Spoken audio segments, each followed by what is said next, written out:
Hello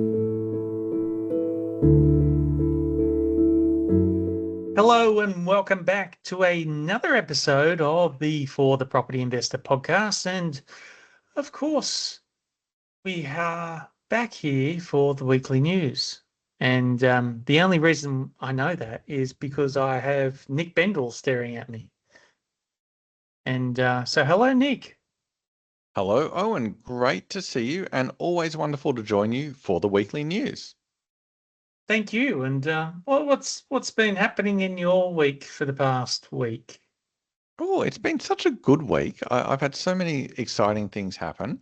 And because I'm a very boring person, I'm going to share two boring things with you, which are so Okay. wonderfully, they're boring for other people, but what other people find boring, I find enjoyable. My business, Hunter and Scribe, we write content for finance and property professionals throughout Australia. One of the things we do is we help people with award submissions. And I've been working on two award submissions, one for a buyer's agent and one for a mortgage broker. As I say, other people find that sort of thing boring, but it's the boring stuff that I find fun. Cool. Um, all sounds very interesting, and all of those good things that I know that you find interesting and fun, which apparently I do as well. So I understand where you're coming from, Nick. But it's our week in the past week here at Leafield Real Estate, and of course we're a national property management business, but we work with a lot of buyers agents and sales agents and some mortgage brokers as well. And I've been working with all three groups in the last week, and it almost feels like we're starting to wrap up for the end of the year.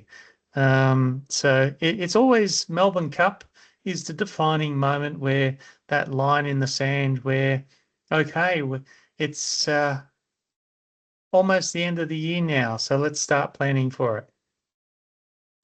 And yes, there's big things happening and lots of people to talk to. So yeah, that's what we've been dealing with in the past week. And of course, we help all of the clients of these other professions manage their properties and find good tenants and hopefully make it an easy process for them. But Nick, you're here for the weekly news. Do we actually have any news, or are we just here to talk about ourselves? I have not let you down. I have brought three interesting stories for you. The first story today is Think Tank proposes bold housing reform. The Grattan Institute, a left-leaning think tank, has said that developers should be able to build three-story townhouses and apartments on all residential zone land in all capital cities with no minimum lot sizes, provided they meet clear standards. Grattan said 87% of residential land within 30 kilometres of the Melbourne CBD is zoned for housing of 3 stories or fewer, while the share for Sydney is 80%, and 75% or more of residential land in Brisbane, Perth and Adelaide is zoned for 2 stories or fewer. Grattan modelling showed that its proposed reform would increase the number of homes that could be built in Sydney alone by more than 1 million, increase housing construction across Australia by up to 67,000 homes per year, and reduce the median rent by 12% and the median property price by more than $100,000 over a decade. Grattan said, Australia needs a housing policy revolution. The equation is simple. If we build more homes where people most want to live, housing will be cheaper and our cities will be wealthier, healthier, and more vibrant. Now, Owen, over to you. Grattan said our capital cities are among the least dense for cities of their size in the world, which has created unnecessary housing scarcity and pushed up prices. Is Grattan right? In some ways, I think they are. I think a blanket approach to what they've taken is maybe a bit too extreme. I think in some local areas, it could suit. Take for a Sydney example. I mean, the inner west part of Sydney, it's some very old style housing is in the inner west, and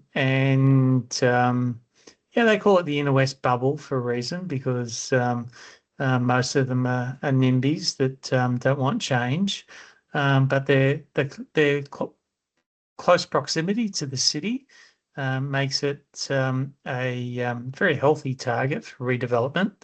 And yes, there's a lot of single level dwellings that are quite small, tiny dwellings, and but they're all single level, and it's they're really quite ripe for redevelopment. So yeah, let's take a couple of D9s to the inner west and just bulldoze them all. And yeah, why 3 stories? Let's make them 5 stories. And yes, let's redevelop that whole area. But yeah, certain areas, we don't want a blanket approach across the whole city so otherwise that would be very boring. What Grattan is saying, if I've understood correctly, is that there are clear rules in place, and if you meet the rules, you don't need to go through any planning process. Now, one of the rules may very well be if this only applies if the home is less than 50 years old. I'm just making something up. So maybe if the home is older than a certain type, uh, you do have to go through a planning process, or maybe if the home is of a particular style, you do need to go through a planning process. Mm. What would you think if something like that was part of these rules? Oh, well, but then you would have, because there's particular suburbs and regions that have older housing and you can write these rules to be fairly specific to particular areas where no real development could get through as a result. You could say that if there were if there's one particular style of home that's over a certain age, then no development within uh, a 50 or 100 meter radius could then be redeveloped to be able to keep you know, the the uh, the feel and the whole vibe of this particular type of property because of when it was built, how it was built, etc. So it's which then really makes it a fairly mute subject. So I think it really needs to have more specific laws to make sure that proper planning and development can have a lot of the red tape cut so that planning of these developments can happen a lot quicker. And I think to give credit where it's due, I know especially with New South Wales government and the Victorian government, they are trying to do this and making inroads to get this done. So um, this blanket plan approach is maybe just a bit too far. Well, I guess you've kind of exposed the trade-off. If you come up with one size fits all rule, which is kind of what Grattan's proposing, that means there are fewer checks and balances, which is the downside. The upside is things proceed more quickly.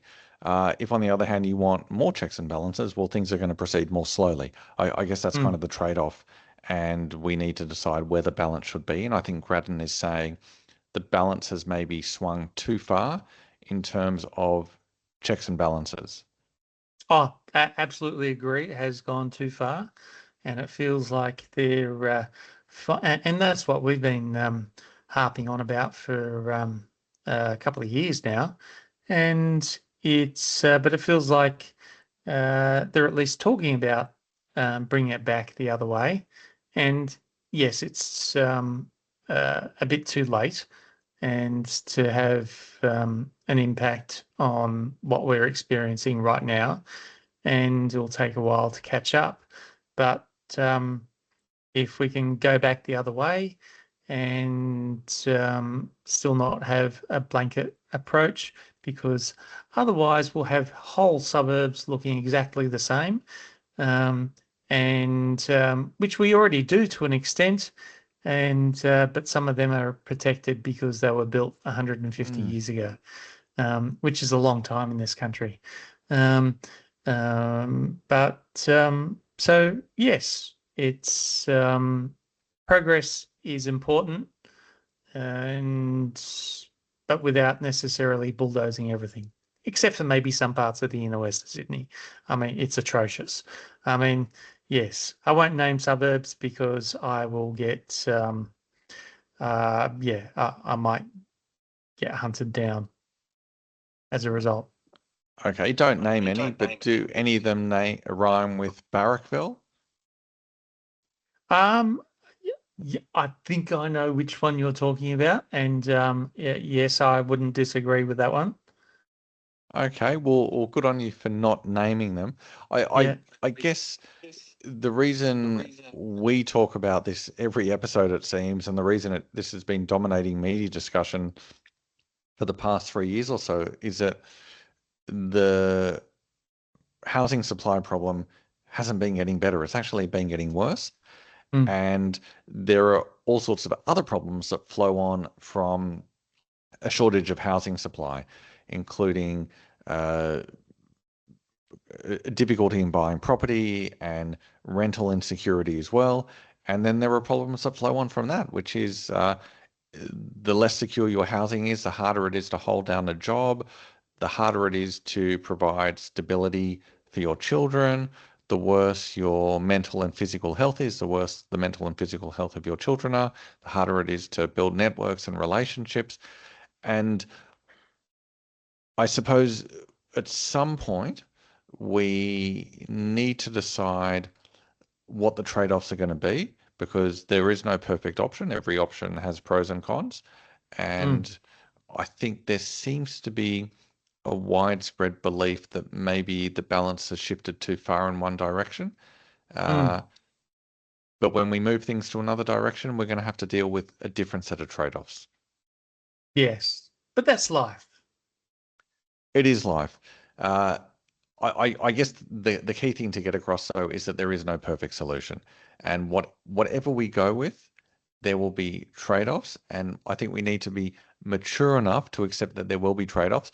I think it's important that politicians don't try to pretend that whatever new option they choose will only have upside and there will be no downside, and it will be all winners and no losers.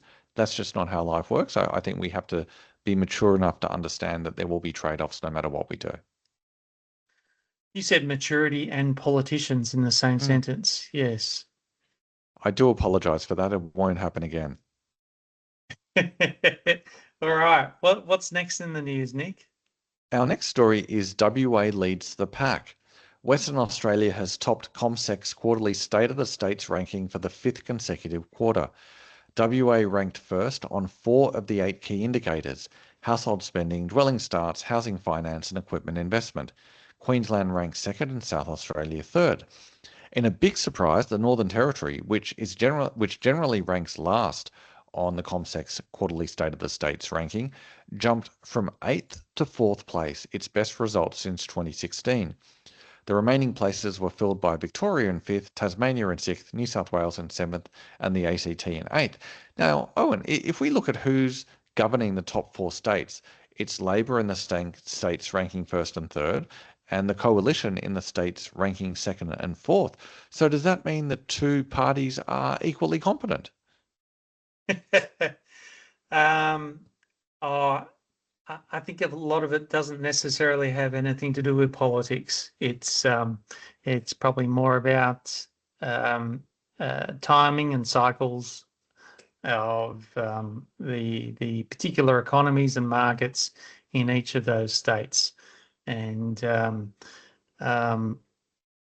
where you can use what's that saying about statistics?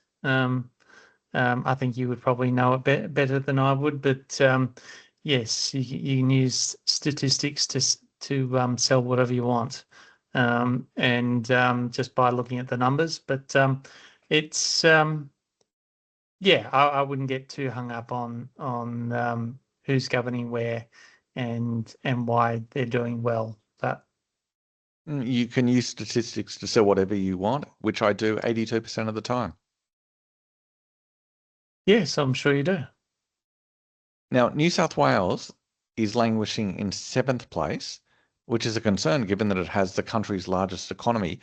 What does New South Wales need to do to lift its game? Well, it's I mean, more immigration just fixes everything, doesn't it? Tongue in cheek there, but it has some truth to it.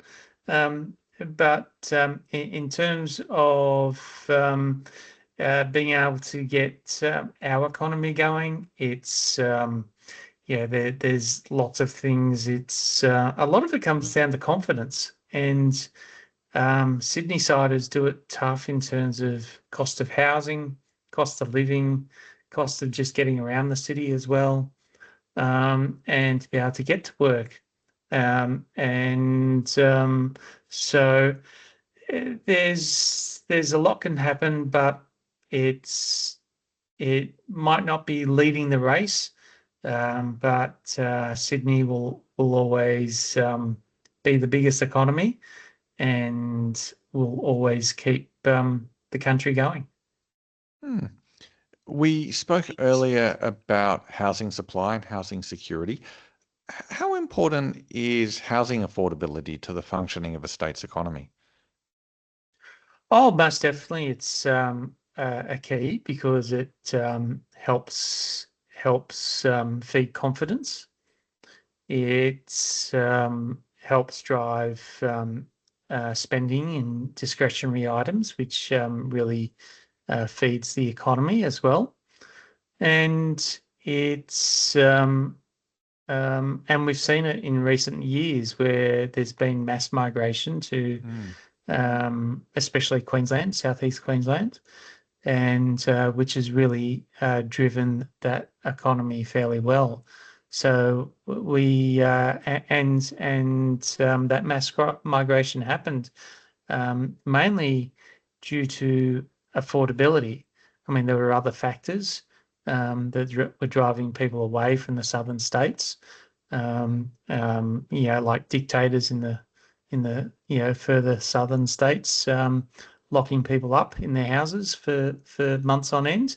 So people wanted to escape that. Um, and so yes, they chose to go to warmer weather, where it was a bit healthier and also cheaper to live. Let's move on to our final story today. Labor celebrates success of first home buyer incentive. First home buyers using the federal government's 5% deposit scheme were responsible for 10.1% of all property purchases in October, according to government data.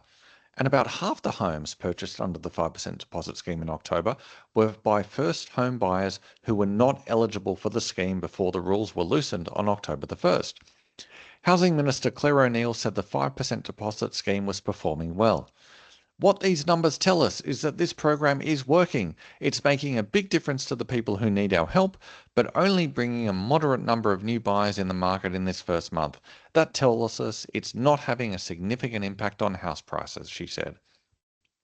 Owen, the number of first-home buyers who used the 5% deposit scheme in October this year was 48.1% higher than in October last year when the rules were tighter. Now, should we be happy that the government is now helping more first-home buyers to enter the market or not? What are your thoughts? I don't think it's a bad thing for those individuals who are first home buyers getting into the market, and it's as long as they qualify for the lending, which they would have to under the rules of this scheme. Then I don't think it's necessarily a bad thing. Um, it's it's obvious that there was a lot of pent up demand waiting for this to happen, because we had news of it coming, well ahead of time. So a lot of people were getting ready to pounce and make it happen. So that'll probably calm down in the coming months as the pent up demand is met. And so yes, I wouldn't be too worried. Australia's median property price jumped 1.1% in October, according to Cotality. The opposition housing spokesman, Andrew Bragg, said this big increase was driven by the expansion of the 5% deposit scheme. However, the housing minister, Claire O'Neill, said that the increase in first home buyer activity was not having a significant impact on property prices. Who's right? They're probably both right. It's of course that pent up demand with almost 50% higher than the same time last year coming into the market of first home buyers. Yes, that would have had an upward effect. Was the market still going to be increasing no matter what? Yes, it would have been. So yes, I think they're both right. Yes, demand was pushing up prices regardless, and that extra demand probably would have helped keeping it increasing, and maybe might have given it a bit more of a bump as well. Okay, you're sitting on the fence, so I'm going to ask you a question that is going to get you off the fence. You're going to have to pick sides. When you become Prime Minister, will you keep the 5% deposit scheme or scrap it?